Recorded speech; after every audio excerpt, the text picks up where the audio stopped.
안녕하십니까. 오늘은 피로감의 원인 분석 및 해결 방법 제1강을 시작하게 됐습니다. 이 피로감에 관한 내용은 내가 가르치고 있는 신학생들과 또 내가 사업자 우리 코스의 거래처장들에게도 필요한 내용이기 때문에 두 계통에 한꺼번에 제가 이 내용을 유튜브에 올리겠습니다.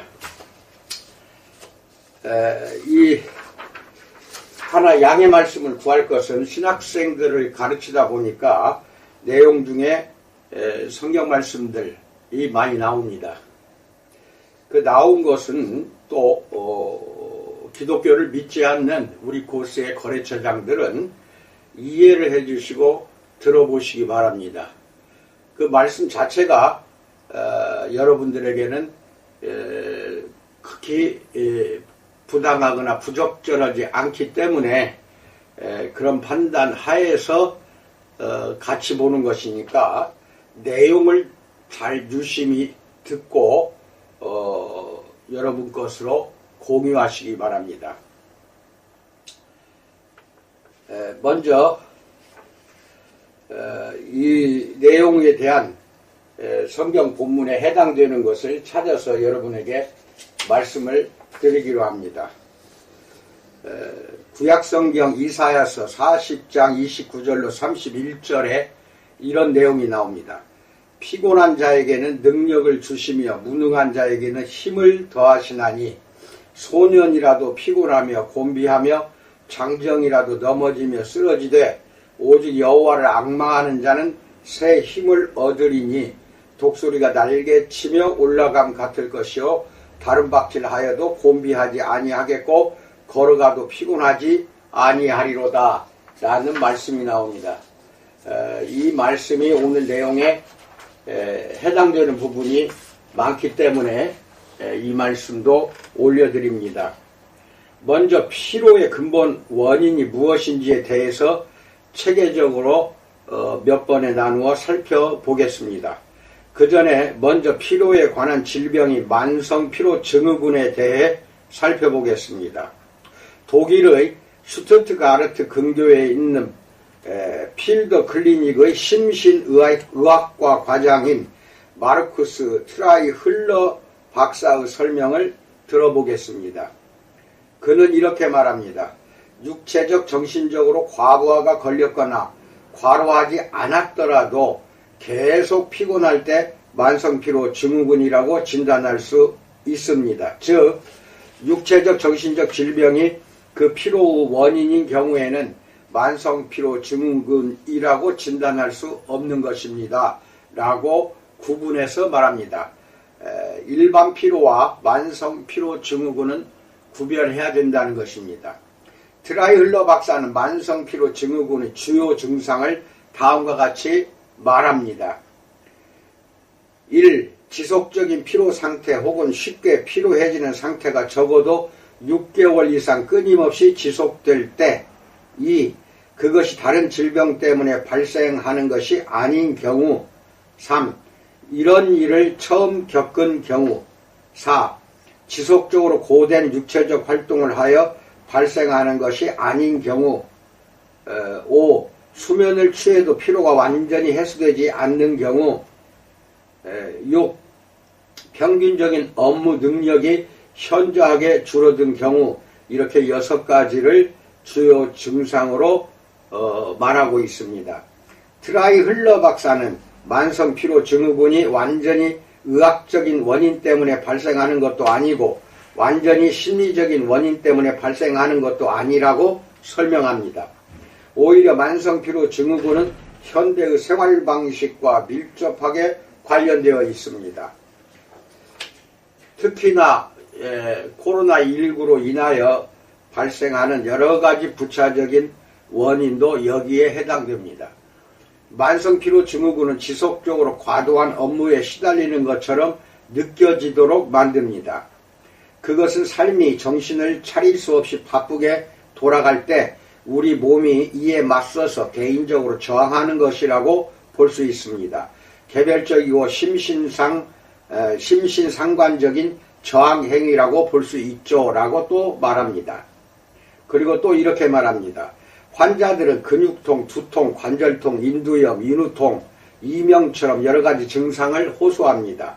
이때 환자들에게 공통적으로 나타나는 것이 지속적인 우울감입니다. 만성피로증후군 아무리 검사를 해봐도 이러한 통증의 원인을 찾지 못하는 경우가 많습니다. 이때 환자들은 병원에서 자신의 고통을 진지하게 받아들이지 않는다고 느낍니다 라고 말하고 있습니다. 만성피로증후군, 증후군은 신드롬이라고 합니다. 그러면 신드롬은 무엇이냐? 원인을 알 수 없는 모든 질병에는 뒤에 가서 신드롬을 붙입니다. 즉 증후군을 붙입니다. 이건 원인을 못 찾는 것입니다. 트라이흘러 박사의 설명처럼 만성피로 증후군은 너무 바쁘게 살아야 하는 데 대한 우리 몸의 대응으로 이해할 수 있습니다. 하지만 장기간 지속되는 피로를 직접 겪고 있다면 의학적 원인과 심리적 원인에 대해서 두 가지로 나누어 살펴보아야 합니다. 피로가 의학적 현상과 연관되어 있는 경우에는 치료를 받을 수 있기 때문입니다. 그래서 심리적 측면과 영성적 측면을 살펴보기 전에 의학적 문제에 관해 먼저 말씀드리겠습니다. 첫 번째, 피로를 가져오는 의학적 원인에 대해서 알아봅니다. 피로의 원인은 굉장히 많습니다. 그중 대표적인 것은 과도한 업무이겠죠. 그러나 신체적인 원인 때문에 피로해지는 경우도 많습니다. 독감에 걸려서 열이 나며 기력이 떨어집니다. 그러면 온몸에 힘이 빠지고 만사가 귀찮아집니다. 철분 결핍이나 산소 결핍, 다른 영양소 결핍 때문에 피로해지기도 합니다. 의학은 피로의 원인을 다양하게 밝혀낼 수 있습니다. 과식이나 과도한 지방 섭취가 피로의 원인일 수도 있습니다. 냉난방 시설이 되어 있는 방에 오래 있으면 몸에서 수분이 과도하게 빠져나가기 때문에 피로해질 수도 있습니다. 생체 리듬이 깨져서 피로를 겪는 사람도 많습니다. 사람들은 저마다 생체 리듬이 다릅니다. 어떤 사람은 점심 식사 후에 정신이 맑아지고 어떤 사람은 점심 식사 후에 피로를 느낍니다. 많은 사람들이 늦은 오후보다 이른 오후에 피로를 느끼고 어떤 사람은 늦은 오후에 피로를 느낍니다. 병에 감염되었거나 빈혈, 당뇨 등과 같이 건강에 문제가 있어서 피로를 느끼는 경우도 있습니다. 한편 피로가 장기간 지속되는 경우에는 의학적인 원인을 찾는 것이 바람직합니다. 피로를 가져오는 의학적인 원인 가운데 하나가 불면증입니다. 현대에 와서 불면증과 수면장애로 고통받는 사람들이 점점 늘고 있습니다. 어떻게 해도 잠이 오지 않아서 괴로워하는 것이죠. 이들 머릿속에는 낮에 있었던 일이 계속 맴돕니다. 어떤 사람들은 정상적으로 잠에 들지만 몇 시간 만에 잠이 깨서 뜬 눈으로 밤을 지새웁니다. 침대에서 이리저리 뒤척이지만 결국 잠이 오지 않아서 짜증이 납니다. 왜 잠이 오지 않는지 밤새 골똘히 생각하다가 다음날 업무를 제대로 처리하지 못하게 될까봐 불안해합니다. 잠은 억지로 청할 수 없습니다. 일을 할 때처럼 자신을 독려하고 자극을 주는 방법으로 잠을 이루려고 하는 것은 별로 도움이 되지 못합니다. 잠을 청하려면 다른 자세가 필요합니다. 그것은 바로 내려놓는 것입니다. 그런데 의외로 이 방법이 어렵다고 생각하는 사람이 많습니다. 자기 자신을 항상 조절할 수 있어야 하고 모든 것을 통제할 수 있어야 한다고 생각합니다. 불면증과 맞서 싸우는 것은 승산이 없습니다. 불면증을 가지고 하나님의 품속에 누워야 해결할 수 있습니다. 잠자리에서 이리저리 뒤척이지 않고 그냥 하나님의 품에 안겨서 잠들면 밤 시간이 축복받은 시간이 될 것입니다. 잠들지 못하면 그때 기도를 하거나 묵상을 하면 좋습니다. 그러면 밤새 잠을 이루지 못했지만 다음날 아침 몸이 한결 가벼워진 것을 느낄 수 있습니다. 잠을 이루지 못하는 시간에 내 마음을 움직이는 것이 정말 무엇인지 진지하게 생각해 볼 수 있으니까요. 낮에 간과하거나 소홀히 한 것을 하나님께서 알려주실 것입니다. 이런 식으로 잠들지 못하는 시간을 활용한다면 이 시간이 잃어버린 시간이 되지 않을 것입니다. 물론 많은 사람들이 몇 시간을 자야 충분히 피로를 풀고 회복할 수 있다고 말합니다. 그러나 수면 시간에만 집착하면 다음날 더 피곤해집니다. 이런 피로는 점점 우울증으로 변합니다. 불면증에도 의학적 원인과 심리적 원인을 찾을 수 있습니다. 불면증은 종종 우울증의 시작을 의미합니다. 불면의 원인이 되는 신경증적인 불안감도 있습니다. 자신을 둘러싼 주변의 문제에 집착하여 헤어나오지 못하는 경우입니다. 예를 들어 어떤 이는 직장 동료가 업무 중에 자신에게 한 말을 계속 곱씹어 생각합니다. 조울증이 있는 사람도 조증 상태일 때 잠을 이루지 못합니다. 이 경우 단기간 수면제를 복용하면 도움이 됩니다. 그러나 장기간 지속될 때는 수면제를 복용해도 효과가 없습니다. 수면제의 의존성이 생기니까요. 내려놓기, 신뢰하기, 하나님의 품 안에 편안히 눕기 등과 같은 수면을 취하기 위한 마음 자세가 중요한 까닭이 여기 있습니다. 많은 사람들이 불면증과 지속적인 피로와 우울의 악순환에서 헤어나오지 못합니다.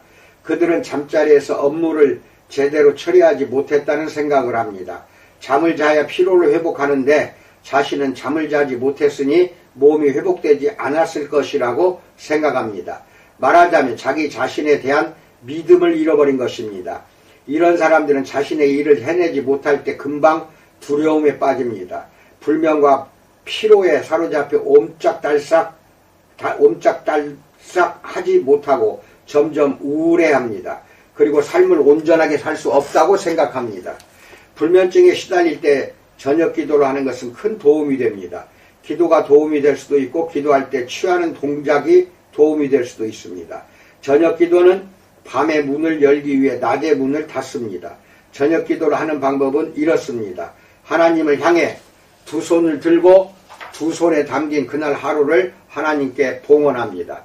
그날 있었던 일을 평가하지 않습니다. 오로지 그날 하루를 하나님께 봉헌하는 데 집중합니다. 하나님의 따스한 품 안에 안겨 편안히 잠들기 위해 그날 하루를 내려놓는 것입니다. 또 다른 방법도 있습니다. 내 마음속에는 고요한 방이 있습니다. 그 방의 문을 기도로 닫으세요. 그날 낮에 있었던 문제들, 해결하지 못한 일들, 나에게 어떤 요구를 하거나 마음에 상처를 준 사람들은 이 방에 들어오지 못합니다. 잠을 잘 자려면 잠을 자기 전에 몸과 마음을 편히 내려놓을 수 있는 시간이 필요합니다. 저녁 기도라든지 이런 시간이 되어줄 수도 있을 것입니다. 물론 저녁 기도도 숙면을 위한 보증수표는 아닙니다. 하지만 그날 하루를 잘 마무리하고 깨끗한 마음으로 잠을 청하고 하나님의 품에 안겨 잠드는 데 도움이 된다는 것은 확실합니다. 두 번째, 피로가 쌓이는 심리적 요소에 대해서 알아봅니다. 1. 생활방식. 피로 원인에는 의학적 원인 이외에도 많은 심리적 원인이 있습니다. 엄청난 사건을 겪으면서 큰 충격을 받는 경우도 있고 인간관계가 틀어지면서 고통을 겪는 경우도 있습니다. 삶의 방식이 원인이 되기도 하는데 이것은 그 방식 때문에 기가 다 소진되고 피로에 지치는 경우입니다. 어떤 사람은 무슨 일을 하든지 스스로 압박감을 느낍니다. 내면에 있는 초자아 앞에서 항상 압박감을 느끼는 것입니다. 정해진 시간에 반드시 일을 끝내야 하고 특출하게 잘해야 한다고 생각합니다. 직장 동료나 상사를 의식하면서 스스로 압박감을 느낍니다. 다른 사람들 앞에서 좋은 모습을 보이고 싶어 합니다. 조금이라도 허점을 보이면 안 된다고 생각합니다. 그들은 어려움을 잘 참고 견디면서 업무 능력을 과시합니다. 어떤 여성은 다림질을 할 때도 압박감을 느낀다고 합니다. 다림질을 할 때마다 시간을 조금이라도 단축해서 자신의 능력을 입증해 보이려고 합니다. 또 어떤 사람들은 자신이 하는 일마다 스스로 평가하고 점수를 매기면서 압박감을 느낍니다. 학교에서 점수를 받는 것이 머릿속에 박혀서 하는 일마다 바로바로 점수를 매깁니다. 그들은 자기 내면에 있는 선생님에게 좋은 점수를 받으려고 무던히 애를 쓰면서 살아갑니다. 또 어떤 사람은 완벽주의자입니다. 이런 사람은 아무리 잘해도 만족하지 않습니다. 모든 과제를 완벽하게 실수 하나 없이 처리해야 합니다. 그래서 엄청나게 많은 기력이 소모됩니다. 게다가 완벽하려 하면 기력이 온전히 흐르지 못합니다. 항상 통제해야 하고 모든 일을 실수 없이 처리해야 하기 때문에 정체되어 있습니다. 이런 완벽주의 성향은 강압적인 특성을 지니고 있습니다. 게다가 하나의 일을 끝마치지 못하고 그 전에 했던 일을 점검합니다. 이전에 한 일이 만족스럽지 않기 때문에 처음부터 다시 일을 시작합니다. 그러다 보니 일을 많이 진행시키지 못합니다. 그들은 자기 자신을 챙기느라고 너무나 많은 기력을 소모합니다. 이 대목에서 예수님의 말씀을 귀담아 들을 필요가 있습니다. 누가복음 9장 62절에서 쟁기에 손을 대고 뒤를 돌아보는 자는 하느님 나라에 합당하지 않다라고 말합니다. 쟁기질을 하면서 고랑이 똑바른지 연신 되돌아보듯이 자신이 하는 일을 돌아보면서 잘잘못을 평가하는 사람은 너무나 많은 기력을 소모합니다. 그러다가 결국 지치게 됩니다. 하나님께서는 그런 사람의 마음속을 다스릴 수 없습니다. 하나님께서 우리 마음속을 다스리시고 하나님의 나라가 우리 마음속에 있다면 삶은 강물처럼 흘러갑니다. 그러면 우리가 행한 일에 애태우지 않고 자유로워집니다. 그러나 하는 일마다 완벽한지 되돌아보고 평가하는 사람은 자신이 만든 잣대에 얽매이게 됩니다. 이런 사람은 삶 속에서는 하나님께서 다스릴 수가 없습니다. 그리고 삶도 흐르지 못하고 정체가 됩니다. 어떤 사람들은 세상 사람들에게 완벽한 모습을 보이는데 기력을 너무 많이 쏟아붓습니다. 한 여성이 제게 이렇게 털어놓았습니다. 저는 조용한 것을 참지 못해요. 제 마음속에는 화산이 존재하는데 이것은 매 순간 폭발하고 있어요 라고 말합니다. 내면이 이런 사람은 직장에 가거나 사람을 만나면 내면의 화산을 어떻게든지 잠재우기 위해 기력을 너무나 많이 소모합니다. 그래서 일을 할 기력이 남아있지 않습니다. 마음속에서 격렬하게 씨름을 하느라고 힘이 남아나지를 않는 것입니다. 이렇게 이해하시면 좋습니다.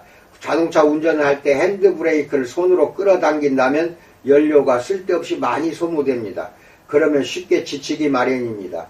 그럴듯하게 겉모습을 보이려고 너무나 많은 에너지를 소모합니다.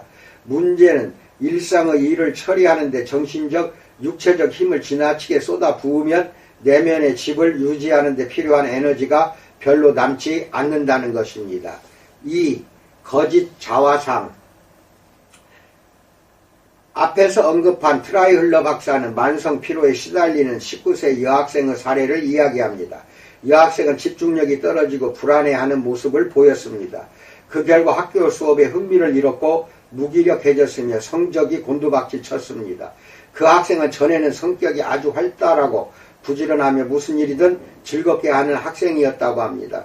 하지만 어디서든 사랑을 받고 모든 사람과 잘 지내야지, 그러려면 누구에게나 잘해야 하고 누구에게나 좋은 모습을 보여야 해 라는 생각에 깊이 사로잡혀 있었습니다. 주위 사람들과 두루두루 잘 지내고 싶은 갈망이 채워지지 않았을 뿐 아니라 이런 목표에 도달하려고 쏟은 온갖 노력이 허사가 되었음을 깨달았을 때 그녀에게 만성 피로가 묵직하게 몰려들었다라고 말합니다. 이 여학생은 만성 피로 때문에 자신의 목표를 이루지 못하게 되었습니다. 하지만 피로감이 다른 측면에서 기회가 되었습니다. 지금 하는 대로는 계속 살 수 없다는 사실을 깨달은 것입니다. 여학생은 그렇게 되어야 한다고 생각했던 자신의 모습을 바꾸지 않을 수 없었습니다. 그래서 누구에게나 잘하려 하고 누구에게나 좋은 모습을 보여야 한다는 생각을 어쩔 수 없이 버리게 되었습니다. 만성 피로가 그녀에게는 꼭 필요한 자기 성찰을 위한 공간과 시간을 마련하는 기회가 된 것입니다. 이처럼 거짓 자화상이 피로의 원인인 경우가 자주 있습니다. 그 여학생에게는 모든 사람과 잘 지내는 자신의 모습이 잘못된 자화상이었습니다. 또 어떤 사람에게는 모든 것을 손에 쥐고 통제하는 자신의 모습이 잘못된 자화상입니다. 그런 사람은 자신의 감정과 인간관계를 통제합니다. 그리고 배우자가 무엇을 하는지, 배우자가 바람을 피우지 않는지 항상 생각합니다. 어떤 일도 믿지 못하고 통제하다 보면 직장 동료가 몰래 무슨 음모를 꾸미고 있는 것은 아닌지, 자녀들에게 무슨 일이 일어나는 것은 아닌지, 배우자가 지금 무슨 생각을 하는지 끊임없이 상상하게 됩니다. 어떤 사람들은 남들이 자신을 어떻게 생각하는지 신경 쓰느라 너무 많은 헛심을 씁니다. 다른 사람들이 어떻게 생각하는지에 대해 헛된 상상을 하는 것입니다. 그래서 어떤 말을 하기 전에 다른 사람이 이 말을 듣고 어떤 판단을 할까 스스로 자기 검열을 합니다. 그러다 보면 피곤해집니다. 지쳐버리고 마는 것입니다. 모든 만남과 대화가 힘들어지고 많은 에너지가 소모됩니다. 어느 순간 너무 힘들고 지치다 보니 만남과 대화를 피합니다. 피로를 피해서 삶을 제대로 살지 못하는 것입니다. 3. 쓸데없는 걱정. 자신과 자신의 안위에만 너무 신경을 쓰다가 정신적으로 지치는 사람들도 있습니다. 업무를 보고 사람들을 상대하는 데에 두려움을 느끼는 것입니다. 자신이 감당하지 못하는 일이 있을까봐 늘 불안감을 느낍니다. 그들은 불안감 때문에 항상 사람들과 거리를 둡니다. 그러면 마음이 자유로워지고 넓어지는 것이 아니고 점점 더 옹졸해집니다. 좋은 결과도 얻지 못하죠. 그리고 그렇게 되니 항상 삶에 만족하지 못하고 피로해지는 것입니다. 이런 사람들은 자기 자신에 대해 끊임없이 걱정을 합니다. 이렇게 걱정을 하면 잘 살아야 하는데 그렇지 못하고 계속 자기 주의만 맴돕니다. 외부에서 어떤 일을 요청받으면 도전으로 받아들이고 벌써 피로를 느낍니다. 자기 자신을 위해 모든 에너지를 소모하는 것입니다. 외부에서 어떤 요청을 받을 때마다 너무 힘에 부치지 않을까? 나만의 리듬이 깨지지 않을까? 라고 생각하며 불안감을 느낍니다. 많은 사람들이 이런 식으로 피로감을 느끼는데 특히 젊은이들이 이런 경우가 많습니다. 사회가 젊은이들에게 안락한 삶을 보장해주지 않기 때문에 젊은이들의 마음속에는 불안감이 바탕에 깔려 있습니다. 상담을 하다 보니 일을 시작하기도 전에 이미 피로를 느끼는 젊은이들이 많다는 사실을 알게 되었습니다.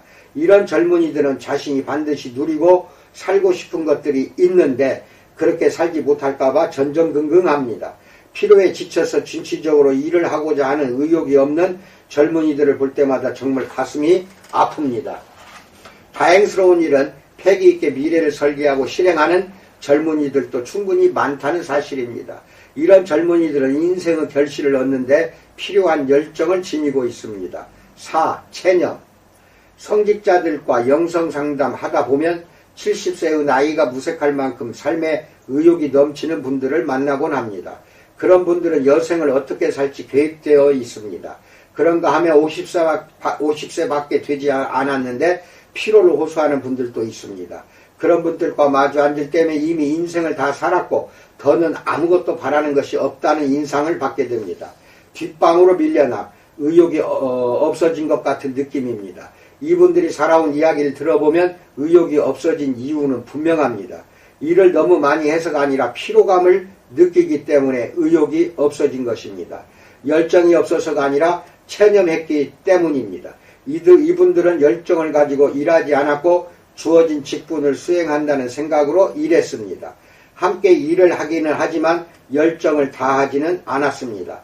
근본적으로 무사 안일한 자세로 살다가 더 이상 아무것도 기대하지 못할 정도로 피로해진 것입니다. 어쩌다 그렇게 지치게 되었는지 물어보면 어떤 일에 헌신하고 싶지도 않고 헌신하고 싶은 열정도 없다고 말합니다.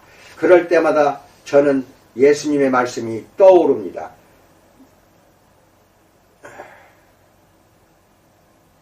마가복음 8장 35절에서 정녕 자기 목숨을 구하려는 사람은 목숨을 잃을 것이요 나와 복음 때문에 목숨을 잃는 사람은 목숨을 구할 것이다 라고 말합니다. 자신의 목숨을 구하는데 급급한 사람은 활력과 생기를 잃어버립니다. 또한 그리스어 성경 원문에 쓰여 있듯이 자신의 푸시케 즉 영혼도 잃어버립니다. 자신의 영혼과 접하지 못하게 되는 것입니다.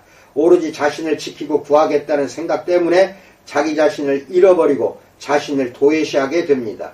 헌신하는 사람만이 예수님의 공생활과 복음 선포 활동에 참여할 수 있습니다. 더 쉽게 표현하면 사람은 자신의 열정을 쏟아부을 수 있는 일을 해야 자기 자신을 얻을 수 있습니다. 그래야 자신의 영혼을 만나고 영혼 속에 깃들어 있는 힘을 얻을 수 있습니다. 5. 생체 리듬을 해치는 생활. 제 생각에 만성 피로 주된 원인은 자기 내면의 리듬을 지속적으로 해치는 생활입니다. 누구나 저마다 생체 리듬을 가지고 있습니다. 그런데 생체 리듬을 계속해서 깨뜨리는 생활을 한다면 모든 힘을 잃어버리고 결국 피로를 느끼게 됩니다. 정신분석학자 칼 융은 자연의 리듬과 자신만의 고유한 리듬을 조화롭게 맞춰가며 사는 사람이 자신의 리듬을 소홀히 하는 사람보다 더 많이, 더 효율적으로 일할 수 있다고 주장합니다. 자신의 리듬을 거스르며 일한다는 말은 결국 자신의 본성을 거스르며 일한다는 의미입니다. 그러면 마찰이 일어나서 많은 힘을 쓰게 되어 결국 기력이 완전히 쇠진하게 됩니다. 자연의 리듬은 자신의 본성을 다시 회복하게 해줍니다. 영혼과 육체의 리듬은 우리 내면에 있는 샘물을 수시로 마실 수 있도록 안내해 줍니다. 이런 리듬을 무시하며 일을 하는 사람은 내면의 샘물을 볼 수가 없습니다. 가끔 오직 시계에 의존하며 생활하는 사람들을 종종 볼 수 있습니다. 이런 사람들은 언제 일을 하든 일하는 시간만 충분하다면 아무래도 상관없다는 생각을 합니다. 자기 자신을 모질게 괴롭히는 것입니다. 이들은 자기 내면의 리듬에 귀 기울이지 않기 때문에 통증을 느끼고 상처를 입게 됩니다. 아멘. 이상입니다. 자, 이렇게 만성 피로 증후군이라고 한 것은 원인을 찾을 수 없기 때문에 완치할 수 있는 약물도 없다는 것입니다.